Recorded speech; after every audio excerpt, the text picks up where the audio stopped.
Hello, our topic is the astrology of Carl Jung.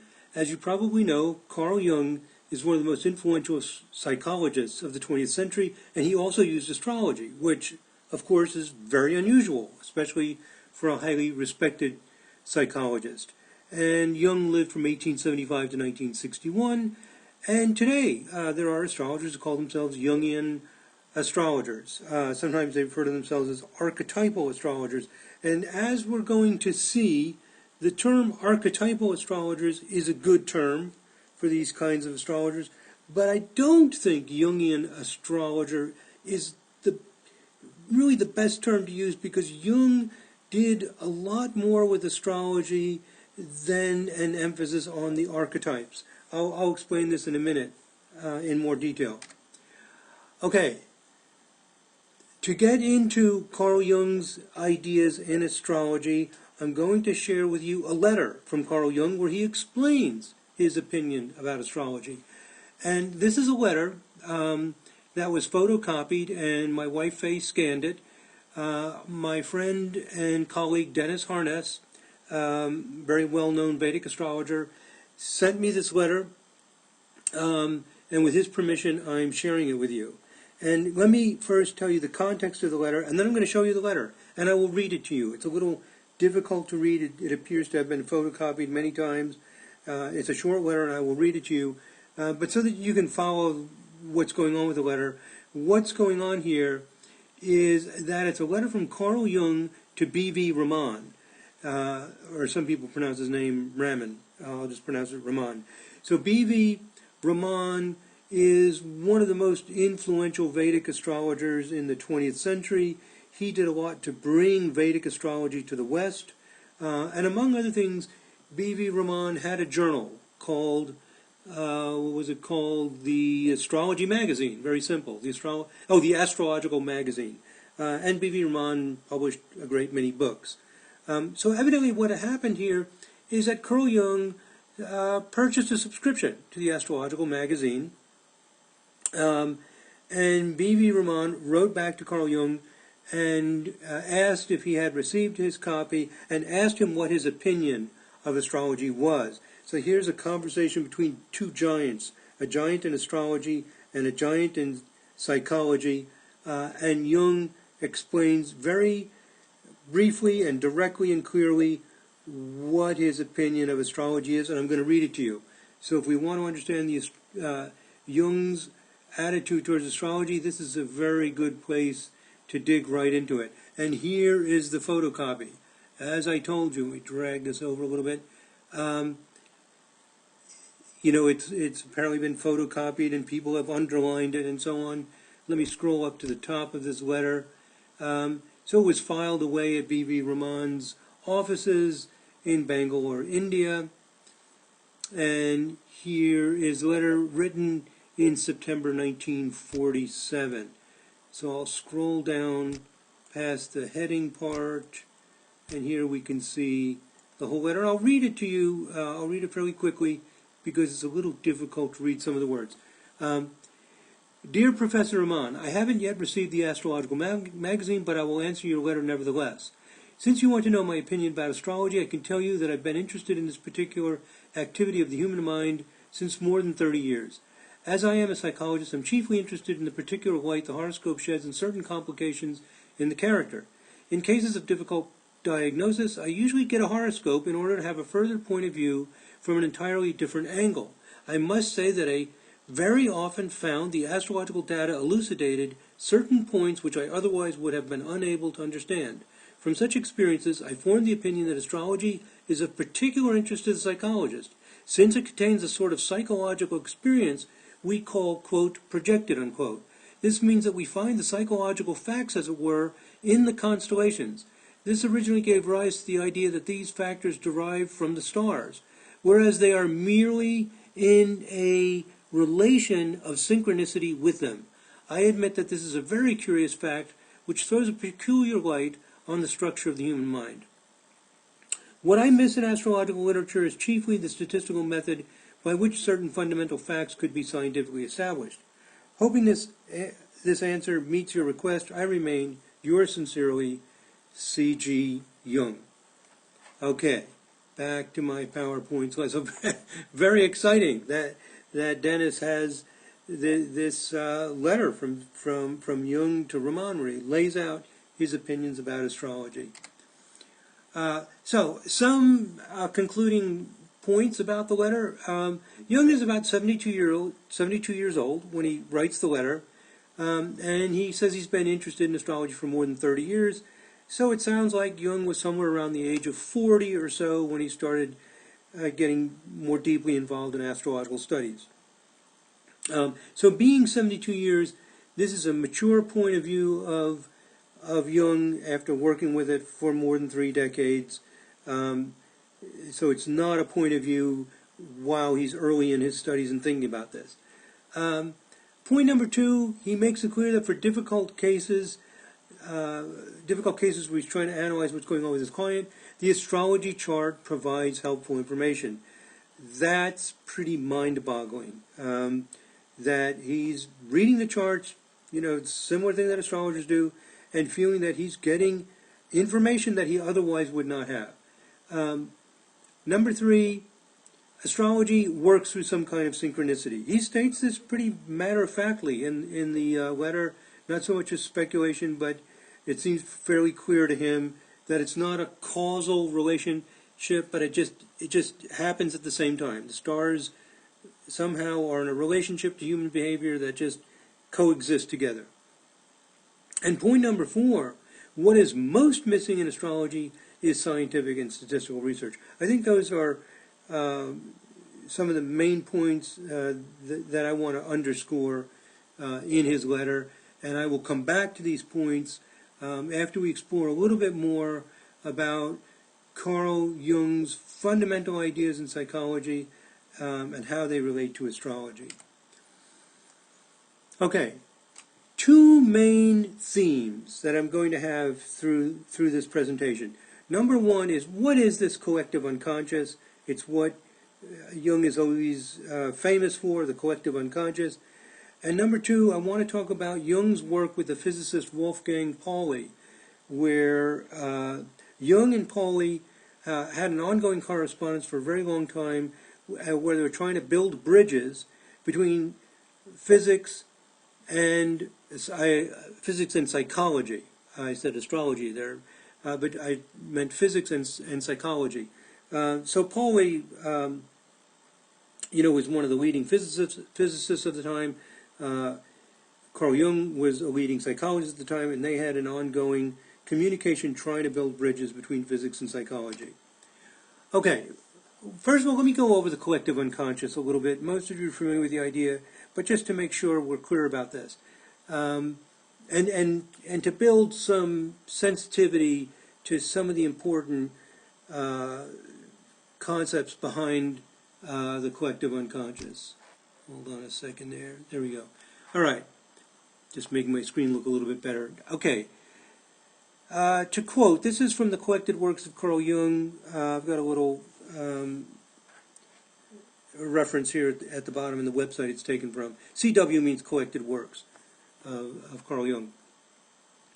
Okay, the unconscious contains, as it were, 2 layers, the personal and the collective. The personal layer ends at the earliest memories of infancy, but the collective layer comprises the residues of ancestral life. Whereas the memory images of the personal unconscious are experienced by the individual, the archetypes of the collective unconscious are not personally experienced. When psychic energy regresses, going beyond even the period of early infancy, and breaks into the legacy of ancestral life, the mythological images are awakened. These are the archetypes. An interior spiritual world whose existence we never suspected opens out and displays contents that seem to stand in sharpest contrast to all our former ideas. So we have these memories that go to our ancestry, to before we were born, and that's why it's called collective. We have access to the events of groups of people, to the collective of human beings beyond birth. So our minds are not restricted to the physical experiences that come through our senses, that somehow we can go into this collective unconscious. And when we do that, when our our memory goes into the collective unconscious, not just the personal unconscious, goes beyond the personal unconscious. It's a kind of a spiritual experience that is in sharp contrast to our normal daily personal experiences. And also another clarification, I have often been asked where the archetypes of primordial images come from. It seems to me that their origins can only be explained from assuming them to be deposits of the constantly repeated experiences of humanity. Okay, so it makes it clear there. It appears that somehow each individual has access to the repeating experiences of humanity, not just their own. And that's the collective, the unconscious that we share with other human beings. Now, I'm going to play, and I hope this comes across reasonably clearly, because I'm, it's like a second level of these recordings. I'm going to now record a recording. I want to capture a few statements by Jung to demonstrate his thoughts about this. So here's a video at YouTube that's not it. Oh, sorry. Okay, here it is. I'm going to play this. It's going to be 3 minutes. And listen carefully. It's not going to be super clear, so listen carefully. But I think this is important. I can tell you an example. We had a patient in the ward. He was quiet but completely dissociated, schizophrenic. And he was in the clinic already for over 20 years. He had come into the clinic, as a matter of fact, being a young man, a little clerk, and did no particular education. And once I came to the ward, and he was obviously excited and called to me, took me by the lapel of my coat and led me to the window and said, "Doctor, now you will see. Now look at it. Look up at the sun and see how it moves. You see, you must move your head too, like this, and then you will see the follows of the sun. And, that's the origin of the wind. And you see how the sun moves as you move your head from one side to the other."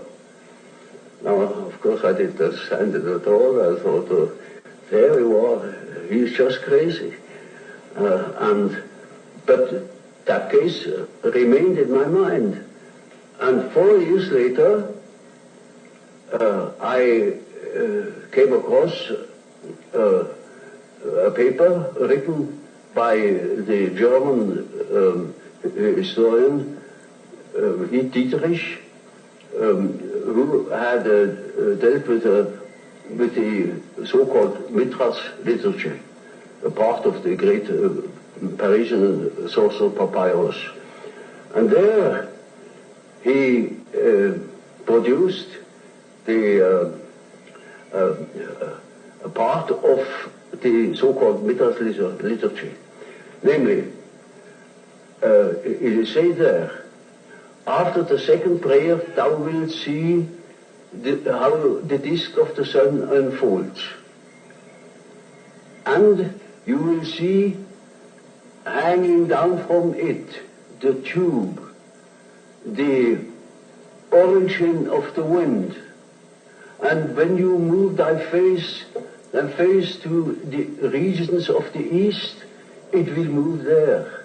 And if you move your face to the region of the west, it will follow you. And into that. But how could you be sure that your patient wasn't unconsciously recalling something that somebody had told him? Oh, no, quite out of question, because that thing was not known. It was in a magic papyrus in Paris, and it wasn't even published. It was only published 4 years later after I had observed it with my patient. And this you felt proved that there was an unconscious which was something more than personal. Oh, well, that was not a proof to me, but it was a hint. And I took the hint. Yeah. Okay, I hope you heard that. So this is an example of why Carl Jung believed that there's a collective unconscious. Here's a fellow who's schizophrenic, having these crazy thoughts that just sound totally crazy, that, you know, he looks at the sun and the sun moves to the right and left, and it causes the wind to move right and left. And 4 years later, this document is found, ancient document. There's no way that this individual could have known about it, explaining the same exact thing. Somehow, that individual, like all of us, has access to information that's imprinted in the memory of humanity. And what I love in this little excerpt of this interview with Carl Jung is the interviewer says, and so this is proof to you that there is an unconscious that's collective. And he says, no, it's not a proof. You know, it's a hint, and I took the hint. So he's making observations and trying to come up with explanations. I'll play another little clip. This one's 1.5 minutes approximately, where Jung says that psychic ability is real. So let's listen to this one. Let's see where I am here. Over here and over here. Okay, this is about 1.5 minutes, just to hear from Carl Jung directly. Another example of how the mind has access to information beyond personal experience. And I'll tie this all back to the astrology in a minute. You have written one time and another some sentences which have surprised me a little about death. Now, in particular, I remember you said that death is psychologically just as important as birth, and like it, it's an integral part of life. But surely it can't be like birth if it's an end, can it? Yes, if it's an end. And there we are not quite certain about this end. Because, you know, there are these peculiar faculties of the psyche, that it isn't entirely confined to space and time. You can have dreams or visions of the future. You can see round corners and such things. Only ignorance deny these facts. It's quite evident that they do exist and have existed always.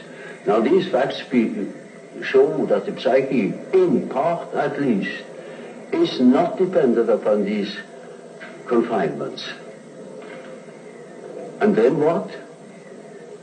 When the psyche is not under that obligation to live in time and space alone, and obviously it doesn't, then to that extent the psyche is not submitted to those laws.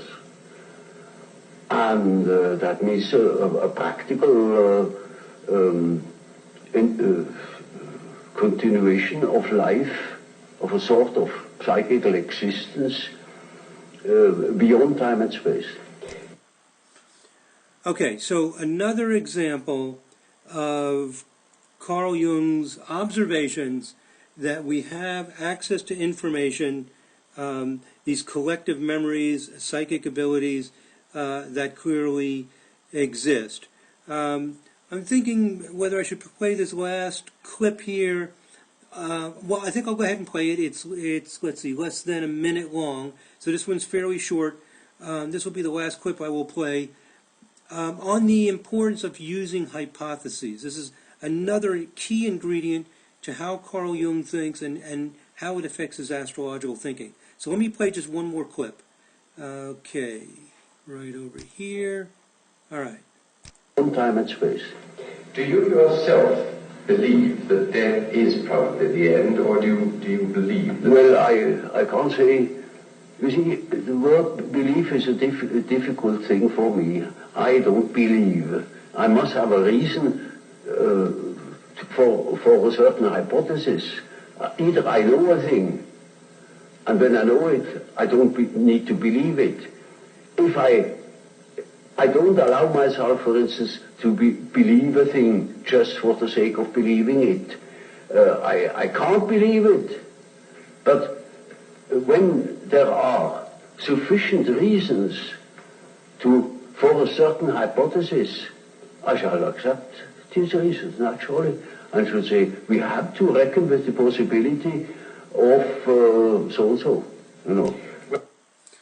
Okay, so I wanted to play that clip because it emphasizes Carl Jung's emphasis on, you might say, being scientific, being empirical, not being totally intuitive or belief-oriented, and trying to develop hypotheses to match his observations. These are some of the critical things about Carl Jung.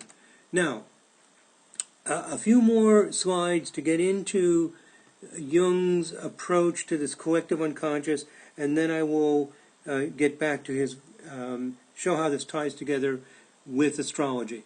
One of the things about this collective unconscious and these symbols, even though direct breakthroughs of awareness into the collective unconscious are unusual, can be an intense spiritual experience, the symbolic life gets reflected into our lives and should get reflected into our lives. This collective unconscious is very important for giving meaning to our lives, and without it, our lives are dull. He refers to it as banal.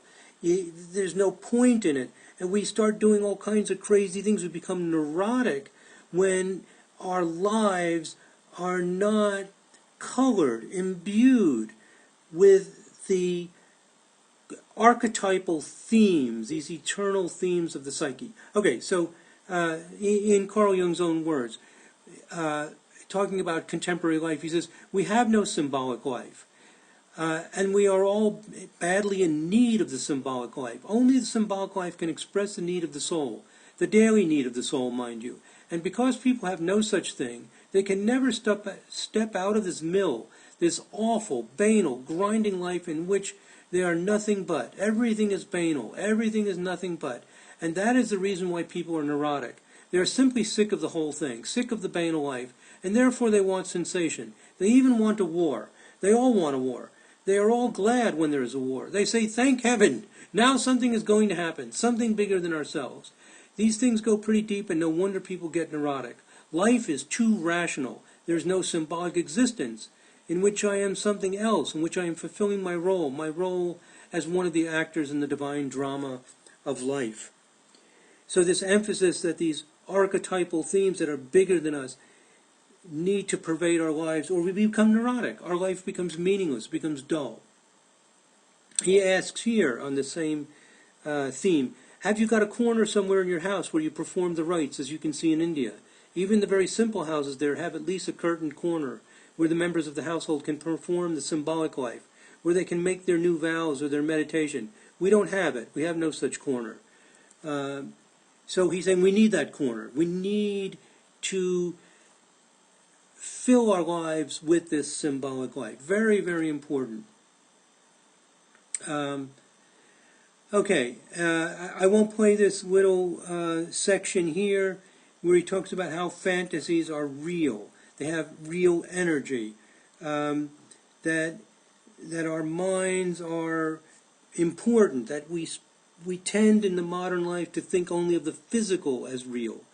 All these things are very important and fundamental to what's going to make a person healthy psychologically. Now, next point is Jung's work with Wolfgang Pauli. And I'm going to share this.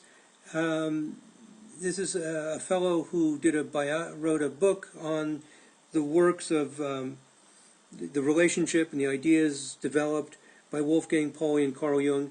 And here he's talking about from Wolfgang Pauli's perspective. So I'm going to read this section from this biographical information, and here's the website address of what I'm reading to you. It was through his study of Kepler and the evolution of the laws of planetary motion that Pauli finally formulated these ideas. Nature, according to Kepler, was not simply mathematical and rational, but also had a magical symbolic aspect. It was as if sun and planets were an integrated living whole. Throughout the rest of his life, Pauli continually stressed the need for unification, for a bridging between our scientific knowledge of the world of external objects and our psychological knowledge of inner reality. It is clear that Pauli felt that Jungian psychology could play a role in this transformation and that a unity could be forged between physics and psychology. Let me just stop right there, because this is the vision of Pauli.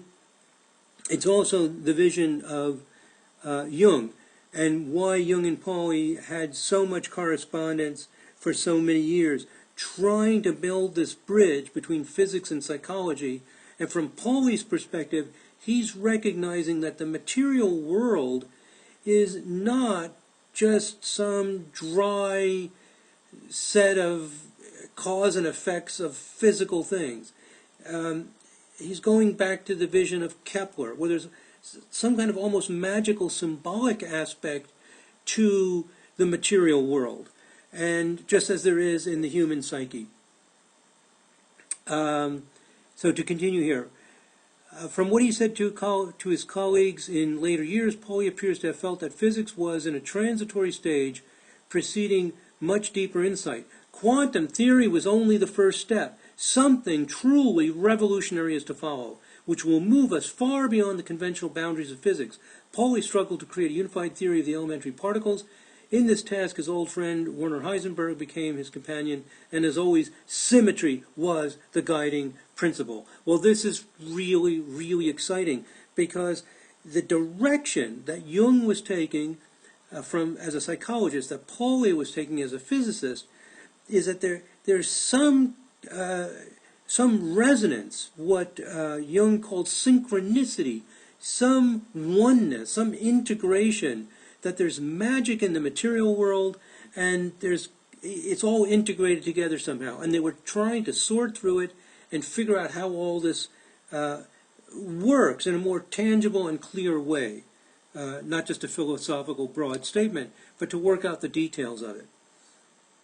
So, what has happened in the decades since Wolfgang Pauli and Carl Jung? Well, a lot has happened that is confirming their vision. This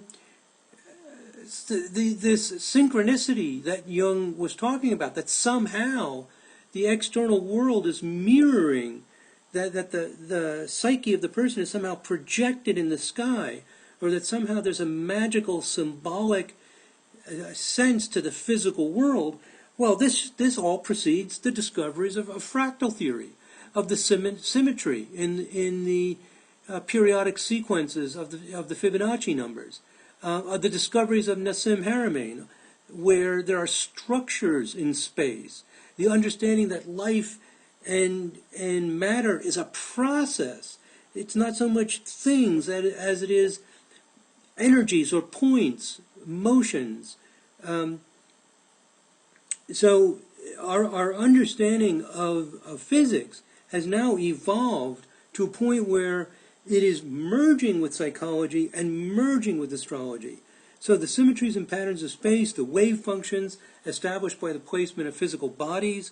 What I'm referring to here is what we do in vibrational astrology, where we're seeing the planets as points, as like nodes of wave functions. These create the processes.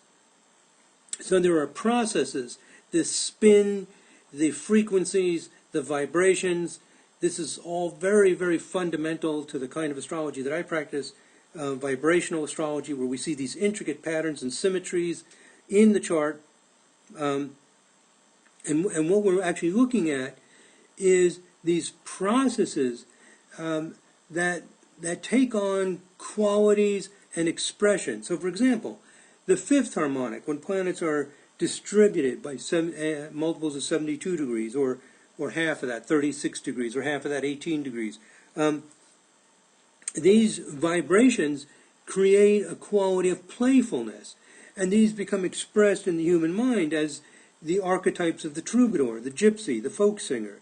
So the archetypes are born out of the geometrical structures of space, these inherent vibrational qualities of space, how those vibrations are affected by the motions of matter in space that create a process, and that process creates a quality, and that quality becomes expressed through the person and develops into repeated behaviors which go into the collective unconscious. So what I'm saying is that with the advancements in physics and astrology since the times of Jung and Pauli, these details have been worked out in considerable detail and are working out very rapidly in recent years with the discoveries of physicists like Nassim Haramein, with the discoveries of the geometry of space, with the Fibonacci series, the golden ratio, and how these things work together to create the geometry of space, and the breakthroughs in vibrational astrology, where we're actually beginning to get replicable, measurable results in astrology. So we're seeing this unified concept of astrology develop. So the conclusion is that there's a lot more to Carl Jung than just archetypes, archetypes, archetypes. There's also his vision, his dream, his work to synthesize the understanding of the psyche with the understanding of the physical world, and that is what we are now seeing happen. So my final conclusion is that what we often call Jungian astrology is better termed archetypal astrology, which it's also called, because that's what it is. It's archetypal astrology, which is some of the fundamentals of Jung's ideas as applied to psychology. But where was Jung headed? What road was he on? He had a vision of something even more than that, of understanding the integration of everything, of physics and psychology. He often refers to thought as energy. It's actual real energy, real things that are happening.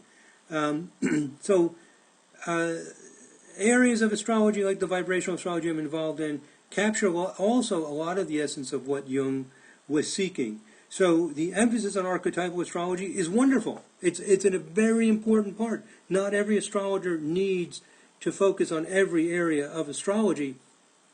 But what I think is important here is that we're looking in archetypal astrology at just one aspect. And actually, it's more of a symptom or a second level of the energy process, which is based in the frequencies and vibrations, the spin, and the geometry of space.